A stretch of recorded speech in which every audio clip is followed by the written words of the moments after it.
Hello, this is Sheshachalam from Astrology Mysore. Today we are taking up a case study with regard to the earlier video which I had done on disturbed marriage. So there are different levels of this particular disturbed marriage. I told you that there are many variations, but one of the major important yogas which actually disturbs the marriage is called the Papakarta Yoga. Papakarta Yoga happens when malefics are placed on either side, that is, the 7th house is flanked by malefics, that is, in the 6th and in the 8th. In this particular chart of a female 1981 born, so you can see that the 8th lord moon is placed in the 6th house and we have a prime malefic of Rahu placed in the 8th. So the ascendant is exactly at the center point at 15 degrees 25 minutes and it is placed along with another Triksthana lord, that is the dispositor of the 8th lord. Dispositor of the 8th lord is Venus and it is also another malefic. So why am I stressing on the dispositor of the 8th lord and dispositor of 6th lord? Dispositor of the 8th lord, dispositor of the 8th lord moon sitting in the 6th house, and the dispositor of moon is Venus. So that's how it is. So why am I stressing on the dispositor? Here is that it is Venus, and Venus is the Kalatra Karaka. So the Karaka is very important, the significator, that is a signifier. So Venus is the signifier of marriage or relationships. Getting attracted to the opposite gender is what is Venus. It gives you that the strength, and the time also is favorable to get married or so. So let us now understand that the 7th house falls in the house of Mercury, that is the sign of Mercury in the midpoint itself, and we should first analyze where is the 7th lord sitting, where is the ascendant lord sitting. So both are together posited in the 11th house. Once again, the dispositor of the ascendant lord and the 7th lord here is Venus. So you can understand the importance of Venus here. Very important role it is playing. Once again, the Parivartana Yoga of Jupiter and Venus has happened very strongly in this chart. So she is a very beautiful lady. She is a beautiful girl. So she has got all the required eligible for getting attracted. So she gets attracted and people also get attracted to her. So that's how it is. So we can also see that the planet of consciousness, that is the planet which actually gives you the strength to withhold, the strength to say this is right, this is wrong, let me not go there, let me not fall into this trap, has got debilitated. So that is the 9th lord Sun. So I'm just trying to make an analysis of this chart so that you will understand how to go further. I am not going into the whole chart at all. I am going into only the minor details which are important for further explanation. So the second marriage, as I had explained in my earlier videos, I have done 2 videos on second marriage. One is the second marriage and its combinations, and one video is about disturbed marriage and how actually it manifests, and also the importance of the 8th lord or the 8th house. So let me now see, I have already linked, given you a strong substantial link of the 8th lord here, because the 8th lord is the one which is in the 12th from the 7th. Generally speaking, the 7th house is the house for understanding relationships in general. So from the 7th, if you count, moon is placed in the 12th house. So the desire, the lord of desire is trying to pull the first marriage and destabilize it. Second point. The second marriage is seen from the 9th house, which is the 3rd from the 7th. And this second marriage, the lord of the second marriage is Sun, and it is debilitated in the 11th house, and again the dispositor of this is Venus. That means the lord of the second marriage is debilitated and its dispositor is Venus. That means it has given the rights and the strength to Venus for the second marriage. And that's what is happening here. I'll show you afterwards. I'll just come to the point. And in case there is going to be a third marriage or relationship, it has to be the 11th house. And the 11th house, you know, so many planets are involved there already. And Sun is there, and Venus is the Adipati, that is the Lord of the sign of the 11th house. So Venus is the core, you know, perpetrator, if we tell, if he is actually doing some criminal offense in this chart, this is the fellow who is trying to destabilize the marriage life. So, okay, let us go into the D9 chart and see whether Venus has recovered. So, in the D9 chart, you can see that Venus has gone to the 12th house, and Venus is along with Rahu. And where is it posited? Once again in the house of Moon, that is Cancer, Chandra's house. So, Venus from the D1, these are all different techniques. I am just using this technique just to, you know, introduce the technique. Venus has moved from the D1 8 houses. So, 1, 2, 3, 4, 5, 6, 7, 8. So, that is where it is. In the Kark Rashi or in the sign of Cancer. You should always see these movements. These movements are very important. And also, we can see that the the Lagna, which is actually the person in the D9 chart, which represents the person and its situation in relationships, partnerships, business, and so many other communications, intimate communication, so many things. So all communications or transactions with people and material with regard to, you know, intimacy is this Lagna. And this Lagna is having a strong, you know, aggressive planet on the second house, which keeps telling that go ahead and do something. You want it. You want to live life. It's not only lust. It is like she would want to have a nice, happy life, go into and get married naturally and have a beautiful life. And that is what this particular planet Mars prompts a person to do. And Mars is a Karaka for continuation. This one should understand very neatly. And here, for discontinuation, we can see that Rahu and Venus are placed in the 12th house, and I have very clearly explained the 12th house in one of my videos, which is Shayanasthana. And D9 is the house of relations. That's the D9 is the divisional chart for the relationship, and D9 Shayanasthana is very important because that shows bed comforts. So, and it is not well placed because of Rahu. It's showing difficulties there. I'm not telling that it is going to be bad or it is going to be extremely, you know, dangerous. Nothing like that. It is showing difficulties that the person will go through. Not a satisfied married life with regard to the bed, whatever. So let's go ahead and understand the timing of the marriages and what actually was ruling at that particular time. So, at the time of the first marriage, that was end 2006, somewhere I think between October and December 2006. I will not be revealing all the details because these are all my very close clients. They are having a lot of confidence in me, and I don't want to reveal all these things. So that is why I would not put the exact dates which I know. So I am just writing it as end 2006, and you can see this, it has happened in between the dasha of Rahu, Jupiter and Mercury. So Rahu, Jupiter, Mercury, very easily we can find that Rahu was governing the 8th.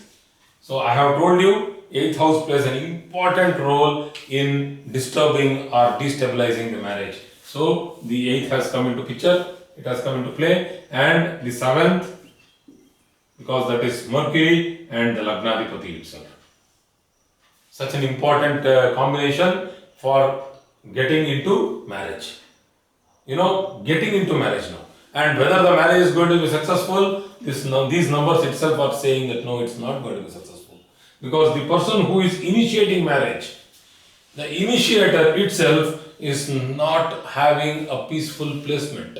Why? Because the triangle between Rahu, Venus and Moon is not well placed.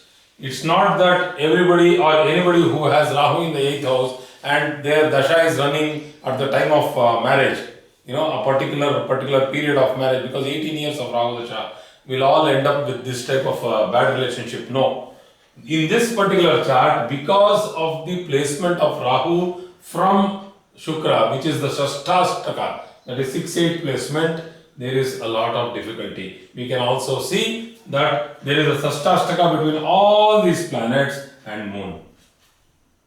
There is a Shastashtaka, that is 6-8, and you can see 6-8. So this is a very crucial chart to understand what is 6-8, what is Bhakuta dosha, many things else within the chart. Bhakuta is done between two charts, and here it is done within the chart to understand what actually is the relationship, how it actually is falling down.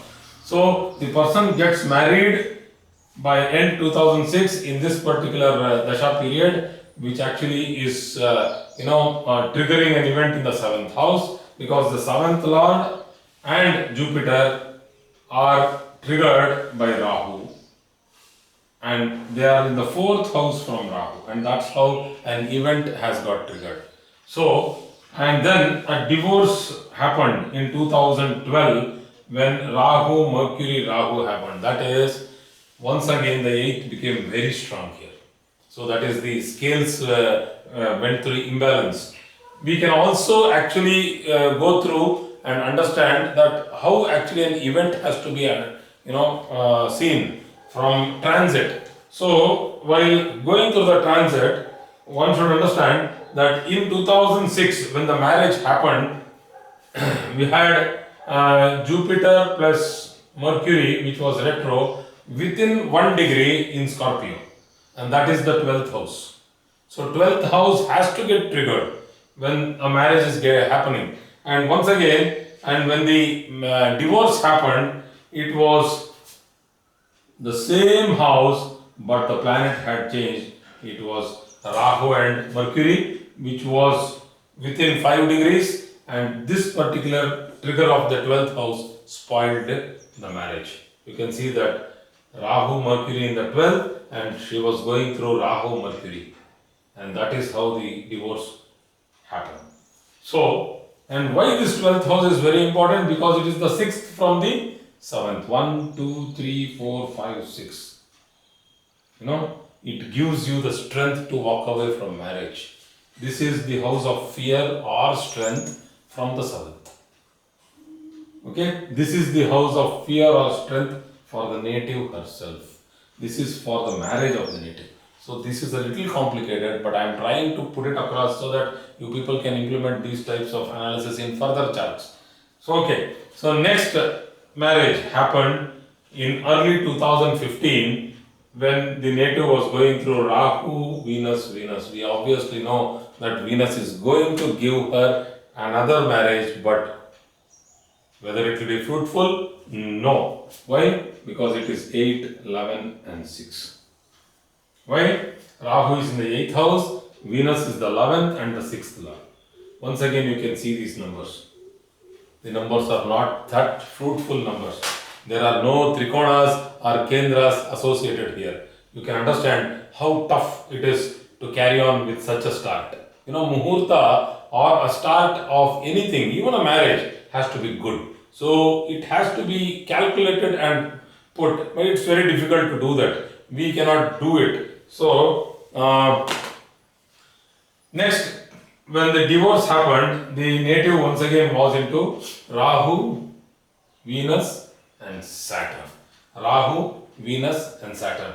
This also has triggered into the D9. We can see this happened for the second marriage and this happened for the divorce of the second marriage. But still, I will not go too deep in the D9. Let us see it from the D1 chart itself, that Saturn is sitting in the 10th house and it has become a maraka for the marriage. Because Rahu, Saturn. You can see that they both are on either side of the 9th house. Rahu and Saturn. And who is the lord of the 9th house? Sun, which is debilitated, and Venus is the dispositor. So this is the combination Rahu, Venus and Saturn, which again annulled this marriage. It just fell down. So at that time, once again, we can see that the native was going through certain transits, and Venus, Mercury was transiting, she was going through Venus and Mercury at that time of marriage, 2015. We can see that Venus and Mercury in the Kutumba Sthana, the 12th house and the second house are very important to actually give marriage, and this has happened. And also, when the divorce happened, Rahu was transiting over Leo. Rahu was transiting over Leo. That is the 9th house, which actually gave marriage. Which is the second marriage, the house of second marriage. So, 2 marriages happened. Both the marriages went through, she went through a tough time and came out of it. These both were arranged marriages. See the fun now. She fell in love marriage. And how come a person can fall in love? As I had said earlier, the 5th Lord, the Lord of Romance, and the 5th Lord, the Lord of Romance, the 9th Lord, the Lord who can bless a love or a love affair, or it has to, give you that clearance. And the second, which actually gives you the Kutumba, that is, which will make a person come close to you, which will actually make Kutumba Vriddhi, that is, your family is going to become a bigger family. So the 7th is relationship. So 2, 5, 7, 9 have to have, the trigger has to happen from there. So we can see here that the love, she fell in love in Rahu, Sun and Mercury. Once again, we can see that Sun is the 9th Lord sitting in the 11th house, which actually initiates the 3rd marriage. And Mercury is sitting along with Sun, which is the 7th Lord. They both are aspecting the 5th and in the 11th. So loves happened. She fell in love in 2018, but unfortunately, she has gone through a temporary breakup. I will not tell this is a breakup. Then God bless that she again joins back and they have a happy married life. Let's see what will happen. But still, there has been a temporary breakup in mid 2019, and that's also very clearly valid because the 8th and the 8th and the 8th have come into being. That is the Rahu, Moon and Rahu. So they are once again flanking the 7th house. So any chart which has a tough position like this and the 7th house has got crumpled up in between, either the person will go through a tough marriage, a divorce, or the person will have always difficulties in adjusting to the married life. And the third one is, or they will be insecure. The marriage will be fine, but they themselves will be insecure. They will keep on asking us. I have clients who keep calling me and asking, will my marriage be okay? I have married this person. Will this marriage live? Will I be able to continue? Will I be? So they have the doubt which is creeping from inside. And when I spoke to the husband, we have usually video calls, and I saw that person is as cool as a cucumber. He sits there happily talking, and he tells me that she is unnecessarily, going through this much of anxiety. It's okay, sir. It's all fine. I'm going to take care of it. So all marriages will not go through divorce. There are some cases where people understand the relationship, and that has to be seen from the other chart. That is the spouse chart. We can't simply have one chart and simply fix every event. It's a little difficult. So thank you very much for today's class. I hope I have covered a lot of subject here. Anything else to say? No, you have covered. Fantastic. So okay. So I hope you have understood the importance of the 6th house, the 8th house, the 12th house, the 2nd house, the 11th house, the 9th house. So many houses covered in this. And so many techniques you have given. Yeah, I have told you around 4 or 5 techniques in which an event can be, clearly arrived at. Thank you very much.